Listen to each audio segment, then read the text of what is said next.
Assalamualaikum warahmatullahi wabarakatuh. Salam Om Swastiastu, Namo Buddhaya, salam kebajikan. Kenalin, nama aku Nazwa Makfira Nasution. Aku dari program studi manajemen agribisnis angkatan 58, Sekolah Vokasi IPB University. Nah, video kali ini merupakan tugas akhir mata kuliah pendidikan kewarganegaraan menjelang ujian akhir semester. Oke, jadi kali ini aku mau bawain topik yang udah banyak banget dibahas baik di masyarakat maupun di media. Dan topik ini terus-terusan jadi trending dan gak selesai-selesai sampai sekarang. Kalian tahu gak sih topiknya apa? Ya, bener banget. Apalagi kalau bukan si COVID-19 yang sudah menemani kita selama kurang lebih hampir 2 tahun ini. Teman-teman, kita pasti udah tahu ya kalau COVID-19 ini bermula penyebarannya di Wuhan, Cina sejak 2019 akhir dan datang ke Indonesia atau mulai menyebar di Indonesia, menggemparkan Indonesia di awal tahun 2020. Wah, dan teman-teman, COVID-19 ini sudah menyebar hampir di seluruh dunia, yaitu di 200 negara. Wah, bisa bayangin nggak COVID-19 ada di 200 negara?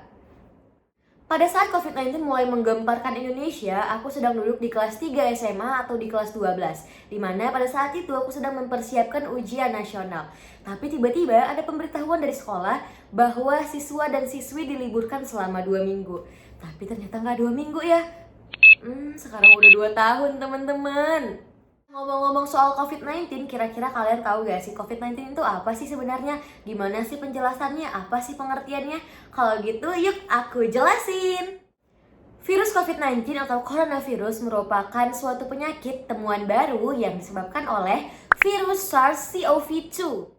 Yang mana sebagian orang yang tertular virus ini hanya mengalami gejala ringan seperti demam dan juga batuk ataupun pilek.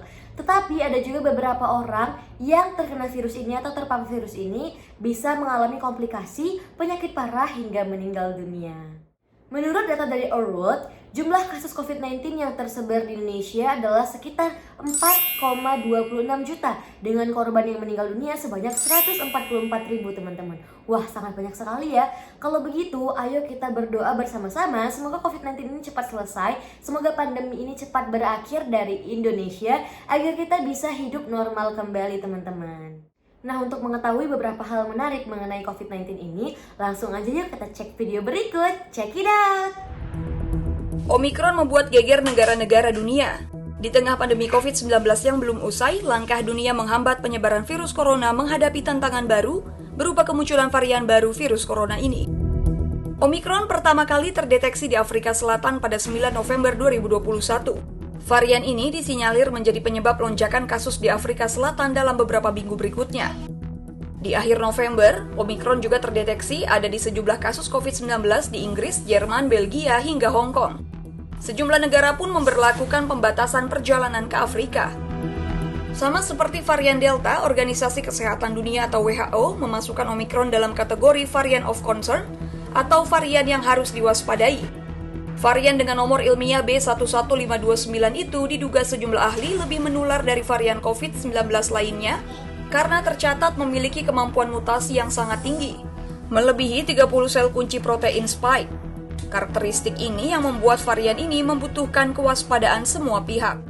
Selain itu, aku juga sudah mewawancarai beberapa teman aku mengenai COVID-19 ini dan juga dampaknya bagi kehidupan mereka. Kalian mau tahu? Aku juga mau tahu. Kalau gitu langsung aja kita cek videonya. Menurut saya dampak terbesar yang dirasakan itu pada sektor ekonomi karena sangat terasa sekali dan mudah sekali dilihat adalah lemahnya konsumsi rumah tangga atau melemahnya daya beli masyarakat secara luas. Cara saya beradaptasi dengan COVID-19 ini adalah pertama mematuhi protokol kesehatan tentunya dengan arahan dari pemerintah ya juga memakai masker.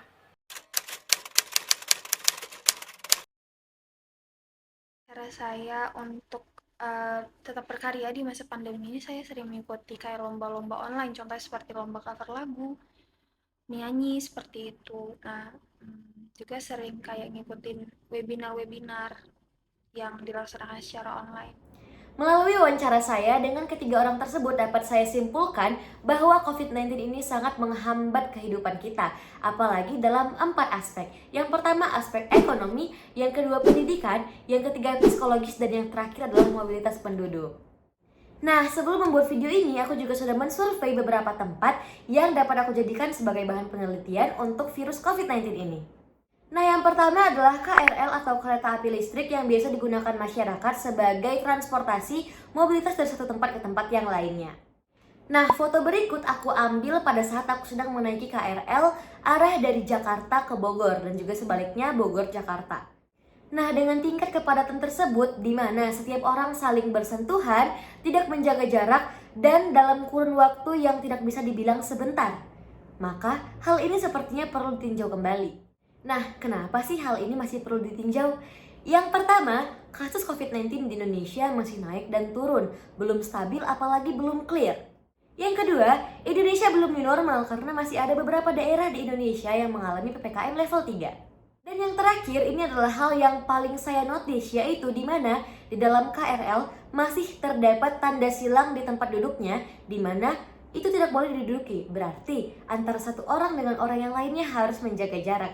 Tapi bagaimana dengan orang-orang yang berdiri di KRL di mana mereka saling bersentuhan, tidak menjaga jarak, dan dalam kurun waktu yang cukup lama? Oke, di akhir kata aku mau bilang terima kasih buat kalian semua yang udah nonton video ini dari awal sampai akhir. Dan aku juga mau minta maaf kalau ada perkataan atau perilaku aku yang mungkin kurang berkenan selama video ini berlangsung. Kembali lagi, video ini merupakan opini aku pribadi tanpa ingin merugikan atau menyakiti pihak manapun. Kalau gitu, petir bukan sembarang petir, petir menyambar rumah Ratu. Terima kasih sudah nonton video ini. Wassalamualaikum warahmatullahi wabarakatuh. Dah, see you.